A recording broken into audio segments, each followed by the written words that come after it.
رسول اللہ نے جمعے کے دن کو واہ واہ سردار کہا ہے.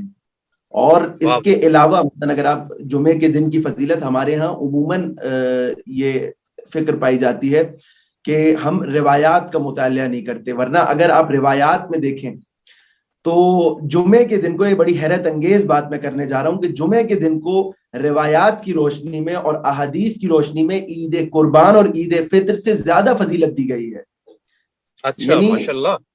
یعنی یہ ہفتے کے دنوں کا سردار ہے. رسول اللہ نے کہا یہ سردار ہے، اور یہ رسول اللہ کی بعثت سے پہلے بھی، یعنی جو زمانے جاہلیت تھا اس میں بھی ہفتے کا جو یہ دن تھا، جمعے کو عروبہ کہا کرتے تھے زمانے جاہلیت میں. اور یہ بھی رسول اللہ کے جد جو تھے انہوں نے یہ نام رکھا تھا.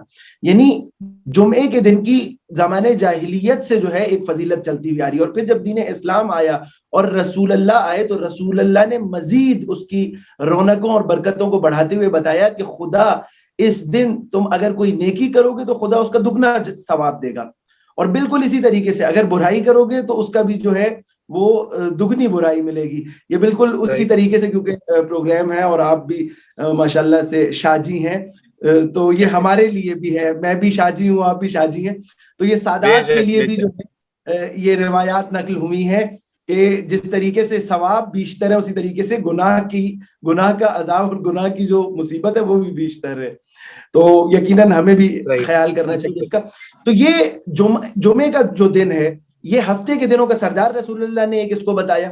پھر اس کے بعد بہت سارے دنوں پر اس کو فضیلت دی، اور پھر روایات میں ملتے ہیں کہ اس دن کو عید کا دن کہا گیا ہے.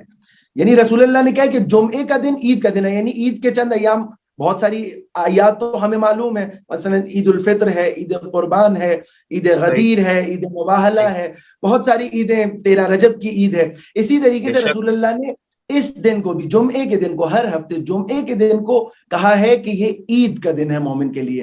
اور پھر ہمیں ایک دوسری روایت بھی ملتی ہے کہ ہر وہ دن کہ جس دن مومن کوئی گناہ نہ کرے وہ اس کے لیے عید کا دن ہے.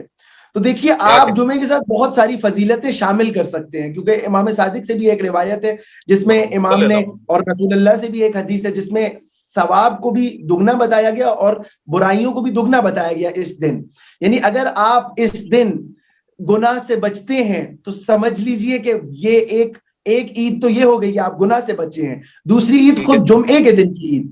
اور پھر اس میں آپ جو عبادت کر رہے ہیں اور جتنی عبادات انجام دے رہے ہیں ان کی مزید زیادہ فضیلتیں اور مزید زیادہ آپ کو جو ہے وہ اچھائیاں اور خدا کے حضور جو ہے ثواب ملے گا. بہت سارے مسلمان ہمارے یہاں ایسے ہیں جو صرف جمعے کی نماز پڑھتے ہیں، کچھ صرف عید کی نماز پڑھتے ہیں، تو ان کا تو خدا ہی حافظ ہے.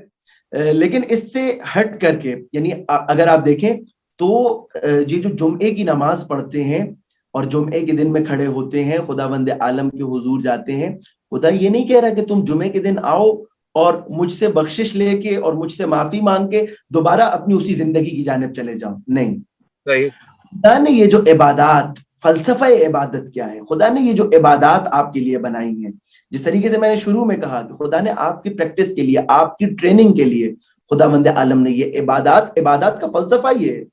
یعنی آپ نے تقوی الہی کو اپنے اندر محسوس کرنا ہے.